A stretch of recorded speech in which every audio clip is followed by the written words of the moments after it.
Let's discuss facial exercises and why doing only one exercise for your certain problem in your face will not move the needle.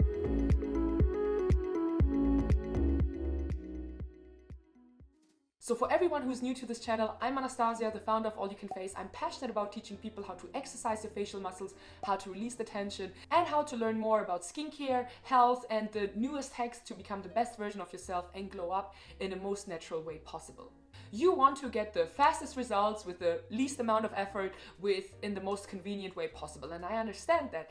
That's why I actually designed a program, and we get to that later. But I wanted to tell you why it is important to understand not doing only one exercise for a certain muscle group will really not help you. For example, if we do facial expression, if we express ourselves on a daily basis, you have over 50 muscles in your face, and all of them are interconnected or even layered on top of each other. So doing one movement incorporates lots and lots of muscles. It's not only one lifting when you are, for example, smiling. There's a lot of things going on. For example, if you smile, your muscles right here go up, your eyes move, and so this is everything connected. Everything is layered on top of each other, and everything is also building on top of each other. So doing, for example, one exercise for the frowning lines or releasing the tension will not really help you, because you would need to work on the entire eye area and forehead area as well, or nasolabial folds. They're connected to your cheeks, to your under eyes, to your lips. Everything is connected, and even like your nose muscles. So in order to get rid of that, you not only would need to work on that area right here, but also what is really important when it comes to facial exercises and massages is your posture.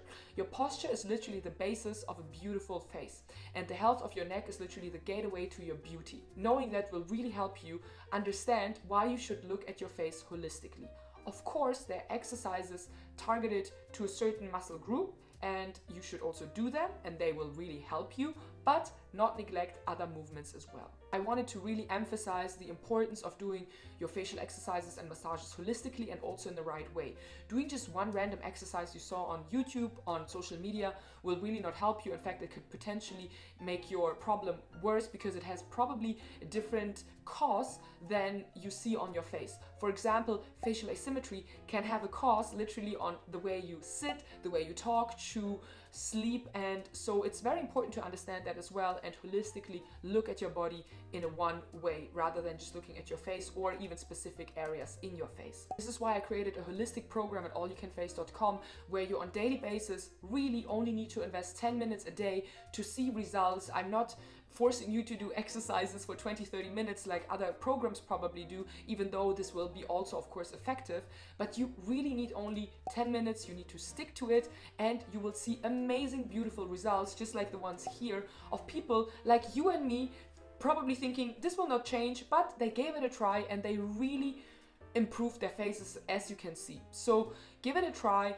Keep the thing in mind, not doing only one thing for a certain area, and I hope you start your face yoga journey. And if you have any questions, any concerns, make sure to leave them in the comments below. Make sure to subscribe to this channel if this topic is interesting for you, because there's more to come and more interesting things. So with that being said, I wish you a wonderful rest of your day, and if you have any questions, let us know in the comments. Make sure to visit allyoucanface.com and start your face yoga journey today.